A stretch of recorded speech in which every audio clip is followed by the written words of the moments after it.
Bonjour tout le monde et bienvenue pour cette nouvelle plongée analytique. Je suis ravie d'être là aujourd'hui et je suis bien sûr accompagnée par notre spécialiste maison pour explorer un sujet, disons, assez surprenant. Salut Evris, oui, ravi d'être ici aussi. Et c'est clair qu'on a un programme assez chargé aujourd'hui, avec un texte qui vient vraiment bousculer les codes. Totalement. L'objectif d'aujourd'hui, c'est vraiment d'extraire la substantifique moelle d'un ouvrage de développement personnel qui va totalement à contre-courant. On va se pencher sur les 6 premiers chapitres du livre de Mark Manson, L'art subtil de s'en foutre. Un titre qui annonce d'emblée la couleur, hein. C'est ça. Et nos sources d'aujourd'hui remettent en question de manière assez frontale cette espèce de pensée positive toxique et cette obsession très moderne pour la réussite éclatante. La mission de cette session, c'est de démêler pourquoi la quête constante du bonheur rend paradoxalement si malheureux et comment le fait d'accepter ses propres limites peut être le véritable raccourci vers une vie épanouie. C'est idéal pour ceux qui écoutent afin de gagner en clarté mentale sans pour autant se noyer dans la surcharge d'informations habituelles. Ok, on va décortiquer tout ça. Par où on commence ? Je pense qu'il faut d'abord souligner à quel point cette déconstruction fait du bien. C'est une exploration qui va forcer à revoir pas mal de certitudes. On vit dans une culture qui martèle qu'il faut toujours être plus performant, plus heureux. Toujours le meilleur dans tout, quoi. Exactement. Et ce texte, au contraire, propose un réalisme presque brutal, mais qui est infiniment plus libérateur que n'importe quelle injonction au bonheur perpétuel. Et la meilleure preuve de ça, c'est l'anti-héros du succès que l'auteur choisit pour ouvrir son livre, Charles Bukowski. Quand on pense au succès aujourd'hui, on imagine tout de suite les routines à 5 heures du matin, les bains glacés, les jus verts. Le cliché de l'entrepreneur parfait de la Silicon Valley, oui. Voilà. Alors que Bukowski, c'était un alcoolique, un joueur invétéré, un parasite. Il a passé la majeure partie de sa vie à enchaîner des boulots minables dans des centres de tri postal et à recevoir des lettres de rejet de la part des éditeurs. Il n'a connu le succès littéraire qu'à la cinquantaine bien tassée. Et le détail qui tue, c'est l'épitaphe gravée sur sa tombe. Don't try. N'essaye même pas. C'est complètement à l'opposé de ce qu'on entend d'habitude. Ce qui est fascinant ici, c'est l'application très concrète de la loi de l'effort inverse du philosophe Alan Watts. Ah oui, ce concept est incroyable. Tu peux détailler un peu ? Bien sûr. En gros, cette loi dit que vouloir une expérience positive est en soi une expérience négative. Plus on cherche à être riche, beau ou heureux à tout prix, plus on souligne cruellement le fait qu'on ne l'est pas. Et donc, à l'inverse, accepter une expérience négative deviendrait une expérience positive. C'est exactement ça. Accepter d'être fauché, de se sentir médiocre ou d'échouer. Ça devient positif parce que ça libère d'un poids immense. Bukowski n'a pas réussi malgré le fait d'être un raté. Il a réussi parce qu'il a accepté de l'être. Il a écrit là-dessus avec une honnêteté crue, sans essayer de se faire passer pour un autre. C'est une nuance cruciale. Et ça nous amène directement à un concept que j'adore dans ces chapitres, la fameuse boucle infernale, ou la feedback loop from hell. On l'a tous vécu, tu sais, cette spirale où on stresse à cause d'un dossier, puis on s'en veut d'être aussi stressé pour si peu, ce qui génère encore plus de stress. Ou alors, on culpabilise de culpabiliser. C'est un cercle vicieux. Et le danger actuel, c'est que les réseaux sociaux amplifient ce phénomène de manière exponentielle. Avec cette injonction d'avoir une vie absolument parfaite, on finit par croire que ressentir la moindre émotion négative est une défaillance. D'où la nécessité de bien comprendre ce que l'auteur entend par s'en foutre. Parce que s'en foutre, ça ne veut surtout pas dire être différent à tout. L'indifférence totale, cliniquement parlant, c'est l'apanage des psychopathes. C'est sûr que rester amorphe sur son canapé en regardant le monde brûler, c'est pas vraiment le but recherché. Non, voilà. S'en foutre, ça veut dire être à l'aise avec sa différence et surtout choisir ses combats. On n'a pas une réserve d'énergie mentale infinie, et l'anecdote de la vieille dame au supermarché illustre ça à merveille. Oh oui, cette histoire est scandaleuse. Les sources décrivent cette scène où une dame âgée hurle littéralement sur une caissière pour un bon de réduction expiré de, 30 centimes. 30 malheureux centimes. C'est ça. Quand on observe ça, on se demande comment on peut déclencher une telle fureur pour si peu. Mais l'explication est limpide. Si l'on n'a pas de vrais problèmes significatifs dans sa vie, on va irrémédiablement s'en inventer des futiles. Notre cerveau a besoin de friction. Croire au mythe du bonheur sans friction, c'est une impasse totale. De toute souffrance, dans un palais luxueux, finit par réaliser que l'opulence, sans aucun problème, est complètement vide de sens. Il s'enfuit, il va vivre dans la misère la plus absolue pour trouver l'illumination. En frôlant la mort par la faim d'ailleurs. Et là, rebelote. Il comprend que la souffrance sans but n'a pas plus de sens. La douleur fait partie de la vie. Et pour nous l'expliquer, j'adore la métaphore que l'auteur utilise, le super-héros panda par le cash. Ah oui, le Disappointment Panda, dans la version originale. Une excellente trouvaille. Imaginez un justicier avec un vieux masque de panda qui ferait du porte-à-porte juste pour balancer des vérités hyper blessantes, mais nécessaires. Du genre, ton mariage est un désastre parce que tu fuis les conflits. Le genre de héros qu'on déteste voir débarquer, mais dont on a vitalement besoin. Et c'est là qu'on comprend le vrai pourquoi de la douleur. C'est un signal d'alarme. Prenez la douleur physique. Se cogner l'orteil contre un meuble, ça fait un mal de chien. Mais c'est un mécanisme d'évolution pour nous forcer à faire attention et à nous adapter. Sans ça, on s'abîmerait le corps sans même le savoir. La douleur psychologique fonctionne pareil. Exactement. Le bonheur n'est pas une équation mathématique ou l'absence totale de problèmes. C'est l'action de résoudre de bons problèmes. C'est là que ça devient vraiment intéressant. L'auteur donne un exemple très personnel.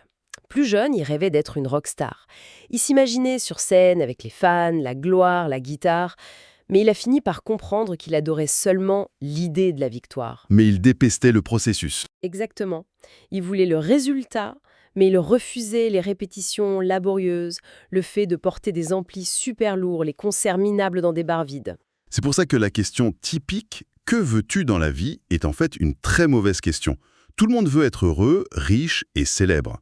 La question qui fait vraiment la différence, c'est pour quelle souffrance es-tu prêt à te battre ? Savoir choisir sa lutte, en somme. Voilà. Et refuser de choisir sa souffrance, c'est ce qui mène à des profils complètement déconnectés de la réalité. Le cas de Jimmy est un cas d'école dans ce livre. Ah, Jimmy, l'entrepreneur parasite par excellence. Ce mec délirant, toujours positif, qui est intimement persuadé d'être un génie de la tech incompris, alors qu'en vrai, il vit au crochet de ses potes et il ne concrétise jamais rien. Jimmy, c'est le produit direct du mouvement de l'estime de soi des années 70, où on a commencé à récompenser tout le monde. On donnait des médailles de participation juste pour être là. Pour ne froisser personne. C'est ça. Sauf que l'estime de soi ne se mesure pas à l'image positive et artificielle qu'on a de soi-même, elle se mesure à la façon dont on accepte ses parts d'ombre et ses échecs. Jimmy, en refusant d'admettre la moindre faille, s'est bloqué dans une bulle narcissique. Et c'est un piège dans lequel l'auteur avoue être tombé lui-même suite à ce qu'il appelle son bordel traumatique. Quand il avait 13 ans, il a été convoqué par le proviseur de son collège, un certain Monsieur Price. Son sac est fouillé et il trouve de la marijuana cachée dedans. Ce qui entraîne son renvoi immédiat. Et au même moment, ses parents divorcent dans des conditions très compliquées.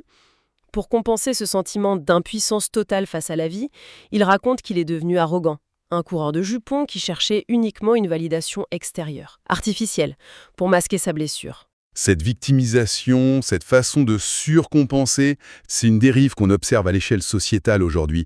D'ailleurs, les textes analysent ça sans prendre aucun parti politique, que ce soit à gauche ou à droite.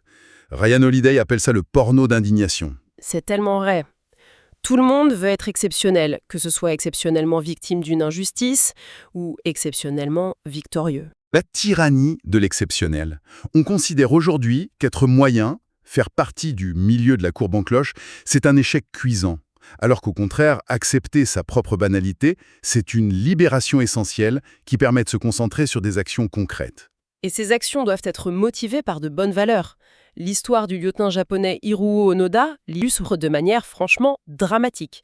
À la fin de la Seconde Guerre mondiale, il a reçu l'ordre de ne jamais se rendre. Et il est resté 30 ans dans la jungle des Philippines à faire la guerre tout seul. 30 ans dans des conditions atroces. Et il a fallu qu'un aventurier japonais, Norio Suzuki, aille le chercher dans les années 70 pour qu'il rentre. Et le plus fou, c'est que quand Onoda est finalement rentré au Japon en héros, il est tombé dans une grave dépression. Ses valeurs à lui, l'honneur impérial absolu, ne correspondaient plus du tout au monde moderne et consumériste qu'il a découvert en rentrant. Ces souffrances au sens opposé montrent bien que nos valeurs dictent notre réalité. Pour bien choisir ses valeurs, les sources introduisent le concept de l'oignon de la conscience de soi. Ça se divise en 3 couches. La première couche très basique, c'est juste d'identifier ses émotions. Je suis en colère ou je suis triste. La base, quoi. Ensuite, la deuxième couche, c'est de se demander pourquoi. Pourquoi est-ce que je ressens ça ? Et enfin, la troisième couche, le cœur du problème, ce sont nos valeurs personnelles. Les critères de mesure qu'on utilise pour évaluer notre vie. C'est pour ça qu'il est crucial de distinguer les valeurs saines des valeurs, disons-le franchement, merdiques.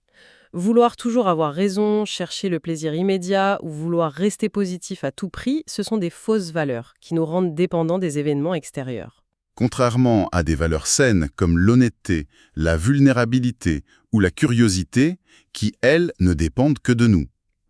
Et si on relie ça à une vision plus globale, le monde de la musique nous offre 2 exemples parfaits pour illustrer ce basculement de valeurs. Dave Mustaine et Pete Best. Ah, le contraste entre ces deux-là est édifiant. Dave Mustaine se fait virer de Metallica juste avant qu'ils ne deviennent des stars mondiaux. Pour se venger, ils font de Megadeth. Le groupe vend 25 millions d'albums. C'est un succès phénoménal, mais Mustaine s'est longtemps senti comme un raté absolu, juste parce que son seul critère de réussite, c'était de battre Metallica, ce qu'il n'a pas fait. Alors que de l'autre côté, on a Pete Best, le premier batteur des Beatles, viré lui aussi juste avant la gloire planétaire du groupe. Il a connu une période très sombre, bien sûr, mais il a fini par mener une vie normale. Il a fondé une famille. Et des décennies plus tard, il a déclaré être beaucoup plus heureux que s'il était resté dans les Beatles. C'est incroyable de se dire ça. Parce que son critère de réussite a changé. Son critère est devenu sa famille et sa tranquillité. Nos critères internes définissent entièrement notre réalité objective. Et modifier ces critères, ça demande une prise de responsabilité immense. Le point de bascule de William James en est la preuve. Ce gars était gravement malade, temporairement aveugle, rejeté par son père. Il était à 2 doigts du suicide. Et un jour, il décide d'assumer 100% de la responsabilité de sa vie pendant 1 année entière, sans exception. C'est ça qui a fait de lui le père de la psychologie américaine. Il faut vraiment insister sur ce point crucial, parce que c'est souvent mal compris. Il faut séparer la faute de la responsabilité. On ne choisit pas d'être cambriolé, ou on ne choisit pas de trouver un bébé abandonné sur le pas de sa porte. Ce n'est pas notre faute, mais on est toujours, absolument toujours, responsable de la réaction qu'on va avoir face à cette situation. Les sources utilisent des exemples très forts pour qu'il n'y ait aucune ambiguïté. Comme Malala Yousafzai. Elle prend une balle dans la tête par les talibans parce qu'elle veut aller à l'école. Évidemment, ce n'est pas sa faute, mais elle a pris la responsabilité d'en faire un combat mondial. Et le documentaire de la BBC sur ces adolescents atteints de TOC le montre très bien aussi. Flora, Kevin, Ben, des jeunes avec des rituels obsessionnels très lourds. Ils n'ont pas choisi d'avoir cette génétique défaillante. Ce n'est pas leur faute. Mais ils ont dû prendre la responsabilité de gérer leurs valeurs face à la maladie pendant leur thérapie. Ils ont choisi d'affronter l'angoisse pour retrouver une vie sociale. L'auteur résume ça avec l'analogie de la donne de poker. On est tous avec une main différente, parfois on tire des cartes terribles, mais le jeu réside uniquement dans les choix qu'on fait avec ces cartes-là. Absolument. C'est la seule chose sur laquelle on a du contrôle. Alors, qu'est-ce que tout cela signifie? On arrive à la conclusion de l'auteur qui admet s'être trompé sur tout dans sa vie. Sur le bonheur, sur l'amour, sur le succès. Et le plus beau, c'est qu'il espère continuer à se tromper, parce que c'est la seule façon de grandir. Ce doute constant est vital, surtout quand on réalise à quel point la mémoire humaine est qu'une illusion. Le cas bouleversant de la journaliste Meredith Maran est terrifiant. Suite à des thérapies douteuses et coincée dans une relation toxique, elle s'est littéralement créé de faux souvenirs d'abus sexuels par son propre père. Mais comment c'est possible d'inventer un truc pareil? Parce que notre cerveau cherche avant tout la cohérence avec nos émotions et nos croyances du moment, et non pas l'exactitude des faits. Elle croyait vraiment à ses souvenirs parce que ça donnait du sens à son mal-être de l'époque. Ce qui prouve que le piège de la certitude aveugle est redoutable. Le livre partage l'histoire de Laura, une fan de l'auteur un peu toxique. Accro au développement personnel, elle le harcelait en étant persuadée que des anges lui dictaient qu'ils allaient guérir la mort ensemble. Elle en était certaine.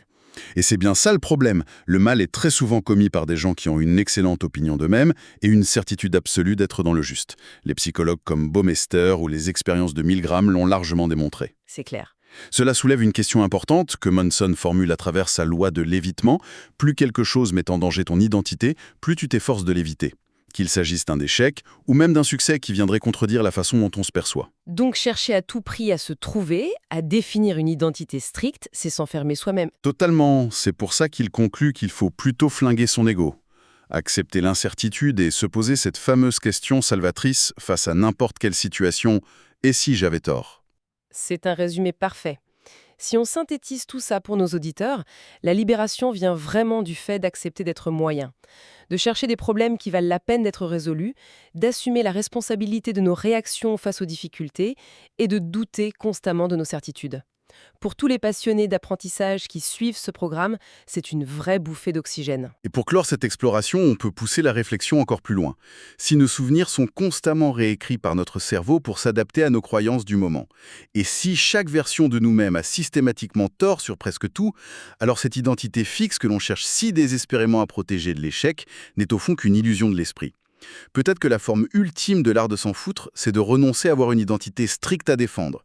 Je pense que c'est une idée qui mérite qu'on s'y attarde. On laissera cette pensée résonner. Merci beaucoup pour cette analyse et on se retrouve très vite pour une prochaine plongée au cœur de nouvelles sources. À bientôt!